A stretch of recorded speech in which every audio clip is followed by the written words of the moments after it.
विद्यार्थ्यांनो, सप्रिय नमस्कार. आज आहे 7 फेब्रुवारी. आजच्या दिवसापर्यंतच्या महत्त्वपूर्ण चालू घडामोडी प्रश्न आपल्याला बघायचे आहेत. व्हिडिओ काळजीपूर्वक बघा.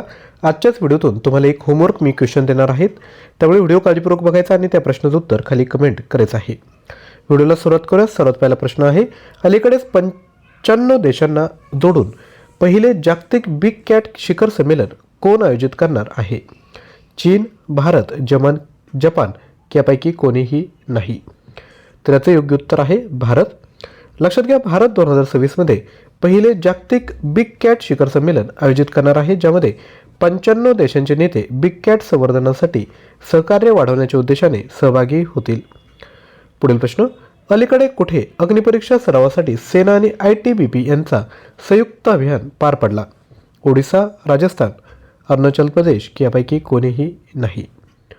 याचं योग्य उत्तर आहे अरुणाचल प्रदेश. लक्षात घ्या, अलीकडे अरुणाचल प्रदेशात आयोजित अग्निपरीक्षा या सरावाने विशेष लक्ष वेधून घेतले.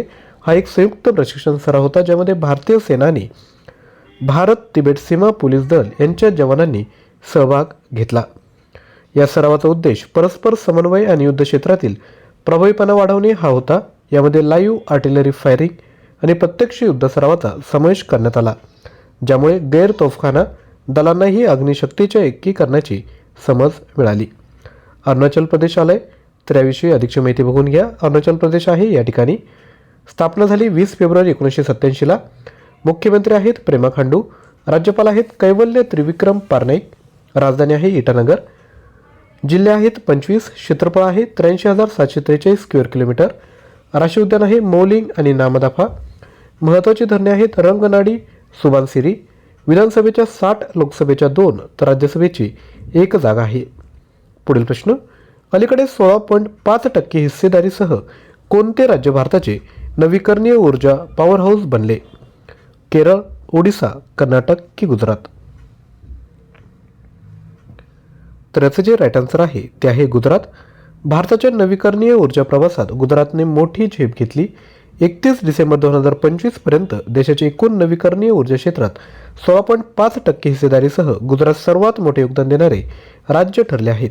मजबूत धोरणे, विशाल सोलर पार्क्स आणि रूफटॉप सोलरचा वेगाने स्वीकार यामुळे गुजरातला नवे विक्रम प्रस्थापित करण्यात मदत झाली आहे.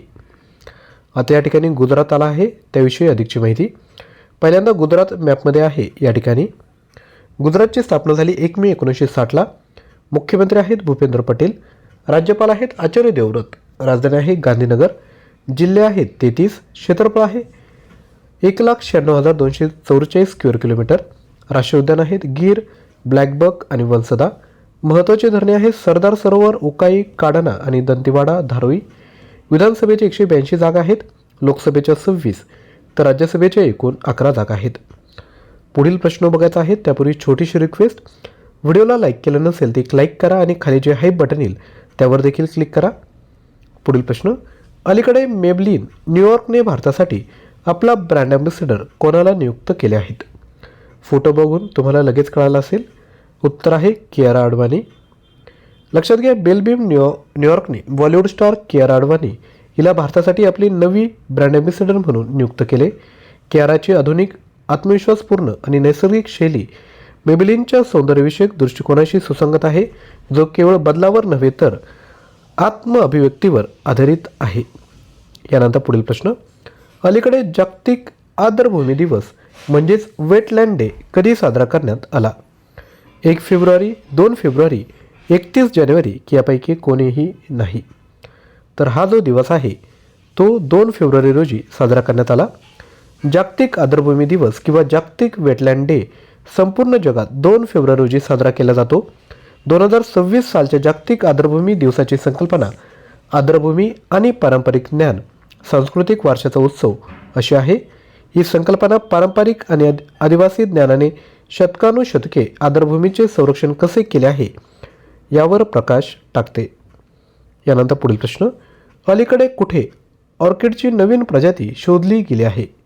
आसाम, केरळ, कर्नाटक की यापैकी कोणीही नाही. तर याचं योग्य उत्तर आहे केरळ. लक्षात घ्या, भारताच्या जैवविविधतेला पुन्हा एकदा नवी ओळख मिळाली जेव्हा शास्त्रज्ञांनी केरळच्या कन्नूर जिल्ह्यात ऑर्किडची एक नवी प्रजाती शोधल्याची घोषणा जानेवारी 2026 मध्ये केली. या शोधातून स्पष्ट होते की भारतातील वनक्षेत्रे आजही अनेक अपरिचित आणि अनोख्या वनस्पती प्रजातींचे निवासस्थान आहे. केरळ मॅपमध्ये कुठे तर लक्षात घ्या, खालोखाल या ठिकाणी आहे केरळ. केरळची स्थापना झाली 1 नोव्हेंबर 1956ला. मुख्यमंत्री आहेत पिनाराई विजयन. राज्यपाल आहेत राजेंद्र आर्लेकर. राजधानी आहे तिरुवनंतपुरम. जिल्हे आहेत 14. क्षेत्रफळ आहे 38,863 स्क्वेअर किलोमीटर. राष्ट्रीय उद्यान आहेत इरविकुलम, मठिकेथन, अनमुडी, पामबदूम, पेरियार, सायलेंट व्हॅली. महत्त्वाची धरणे आहेत इडुक्की, मालमपुझा, पेची आणि कुंडला. विधानसभेचे 140 जागा आहेत, लोकसभेच्या 20 तर राज्यसभेचे एकूण 9 जागा आहेत. यानंतर पुढील प्रश्न, कोणी ईस्टर्न एअर कमांडची कमान सांभाळली आहे? Gurcharan Singh, general M.V. पाठक, इंदरपाल सिंग वालिया की यापैकी कोणीही नाही? याचं योग्य उत्तर आहे इंदरपाल सिंग वालिया. लक्षात घ्या, एअर मार्शल इंदरपाल सिंग वालिया यांना महत्त्वाची जबाबदारी देण्यात आली आहे. त्यांनी भारतीय वायुसेनेच्या ईस्टर्न एअर कमांडचे नवे air officer commanding in chief पदभार स्वीकारला आहे. यापूर्वी एअर मार्शल सूरज सिंग 31 जानेवारी रोजी निवृत्त झाले. त्यांनी 39 वर्षांची प्रदीर्घ सेवा पूर्ण केली असून त्यांच्या जागी एअर मार्शल इंदरपाल सिंग वालिया यांची नियुक्ती करण्यात आली आहे. पुढील प्रश्न, अलीकडे कोणत्या राज्यात स्थित पटना पक्षी अभयारण्याला रामसर आदरभूमी घोषित करण्यात आले आहे? तर पटना आहे बिहार या ठिकाणी. पटना पक्षी अभयारण्य आहे, तर याची आदरभूमी घोषित करण्यात आलं. राज्य आहे उत्तर प्रदेश. भारताने जागतिक पर्यावरण संवर्धनाच्या दिशेने आणखी एक महत्त्वाचे पाऊल उचलले आहे. गंगा खोऱ्यातील एक आदरभूमी आणि कच्छच्या कोरड्या भूभागातील आणखी एक आदरभूमीला आंतरराष्ट्रीय मान्यता मिळाली. रामसर करारांतर्गत आदरभूमी आणि जैवविविधता संवर्धनासाठी भारताची वाढती बांधिलकी यामुळे अधोरेखित होते. उत्तर प्रदेशातील एटी जिल्ह्यातील पटना पक्षी अभयारण्य आणि गुजरातच्या कच्छ भागातील छरीछांड यांना अधिकृतपणे रामसर आदरभूमी घोषित करण्यात आले आहे. यासह भारतातील रामसर स्थळांची एकूण संख्या वाढून 98 झाली आहे. तर उत्तर प्रदेश आहे या ठिकाणी. स्थापना झाली 24 जानेवारी 1950ला. मुख्यमंत्री आहेत आदित्यनाथ योगी. राज्यपाल आहेत आनंदीबेन पटेल. राजधानी आहे लखनौ. एकूण जिल्हे आहेत 75. क्षेत्रफळ आहे 2,43,286 स्क्वेअर किलोमीटर. राष्ट्रीय उद्यान आहे दुधवा, पिलीभीत. महत्त्वाची धरणे आहेत रिहंद. यानंतर पुढील प्रश्न, अलीकडे 39वा सूरजकुंड आंतरराष्ट्रीय शिल्पमेळा कुठे सुरू झाला आहे? मेरठ, फरीदाबाद, हैदराबाद की यापैकी कोणीही नाही? याचं योग्य उत्तर आहे फरीदाबाद. लक्षात घ्या, 39वा सूरजकुंड आंतरराष्ट्रीय आत्मनिर्भर शिल्प महोत्सव 2026 लोकल टू ग्लोबल आत्मनिर्भर भारताची ओळख या संकल्पनेखाली हरियाणातील फरीदाबाद येथे 31 जानेवारी ते 15 फेब्रुवारी 2026 या कालावधीत आयोजित करण्यात येत आहे. यानंतर पुढील प्रश्न, अलीकडे 10 दिवसीय सरस मेळा कोठे सुरू झाला आहे? आसाम, मणिपूर, जम्मू काश्मीर की यापैकी कोणीही नाही? याचं योग्य उत्तर आहे जम्मू काश्मीर. लक्षात घ्या, जम्मू काश्मीर ग्रामीण आजीविका मिशनकडून जम्मू येथील कला केंद्रात आजपासून सरळ मेळ्याचे आयोजन करण्यात आले. हा मेळा 9 फेब्रुवारी रोजी समाप्त होणार आहे. जम्मू काश्मीर केंद्रशासित प्रदेश बनला 31 ऑक्टोबर 2019ला. मुख्यमंत्री आहेत ओमर अब्दुल्ला. उपराज्यपाल आहेत मनोज सिन्हा. राजधानी आहे श्रीनगर आणि जम्मू. जिल्हे आहेत 20. क्षेत्रफळ आहेत 42,241 चौरस किलोमीटर. राष्ट्रीय उद्यान आहेत सलीम अली आणि दचिगाव. महत्त्वाची धरणे आहेत कौशल्या, अनागपूर, ओत्तू, बेरेज. विधानसभेचे 114 जागा आहेत, लोकसभेच्या 5 तर राज्यसभेचे एकूण 4 जागा आहेत. यानंतर कालच्या व्हिडिओतील प्रश्नांची रिव्हिजन करूयात. कोणत्या देशाचे महान हॉकी खेळाडू मायकेल नॉबल्स यांचे 72व्या वर्षी निधन झाले? ऑस्ट्रेलिया. स्पेसएक्सच्या उपक्रमाला टक्कर देण्यासाठी अंतरिक्ष आधारित AI डेटा सेंटर कोण बनवणार आहे? चीन.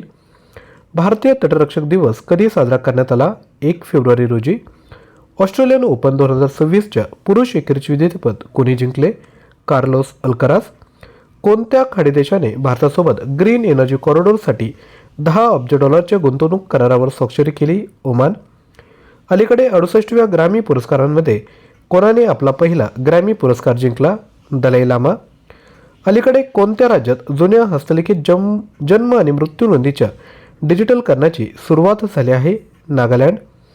अलीकडे कुठे आदमपूर विमानतळाचे नाव बदलून श्री गुरु रविदास महाराजजी विमानतळ असे ठेवण्यात आले? पंजाब. अलीकडे कुठे फ्युचर वॉरफेअर कोर्सचा 3री आवृत्ती सुरू करण्यात आली? नवी दिल्ली. सर्वेश रंजन यांची कोणत्या बँकेचे नवे चीफ जनरल मॅनेजर म्हणून नियुक्ती झाली? Union bank of India. यानंतर तुमच्यासाठी प्रश्न, कोणी ईस्टर्न एअर कमांडची कमान सांभाळली आहे? Gurucharan Singh, general M.V. पाठक, इंदरपाल सिंग वालिया की यापैकी कोणीही नाही? प्रश्नाचं उत्तर कमेंट करा. जर आपल्याला चालू घडामोडी पाहिजे असेल तर 5000 प्रश्न, 150+ ऑनलाईन टेस्ट 160 रुपयामध्ये घेऊ शकता. स्क्रीनवर जेवढी माहिती दिली त्या सर्व PDF सोबत तुम्हाला जे अपकमिंग मंथ आहे जानेवारी फेब्रुवारी याचे देखील PDF याच कोर्समध्ये ॲड केल्या जातील. दररोज क्विजची प्रॅक्टिस करायची असेल चालू घडामोडींची तर आपलं जे टेलिग्राम चॅनल आहे त्याला जॉईन करा. हा QR कोड स्कॅन करा किंवा डिस्क्रिप्शन बॉक्समध्ये लिंक दिली आहे. अशा पद्धतीने तुम्ही क्विजच्या माध्यमातून तयारी करू शकता. व्हिडिओ आवडला असेल तर लाईक करा, खाली हाय बटनावर क्लिक करा आणि सबस्क्राईब देखील करा जेणेकरून नवीन व्हिडिओचे नोटिफिकेशन आपल्याला मिळेल. थँक्यू.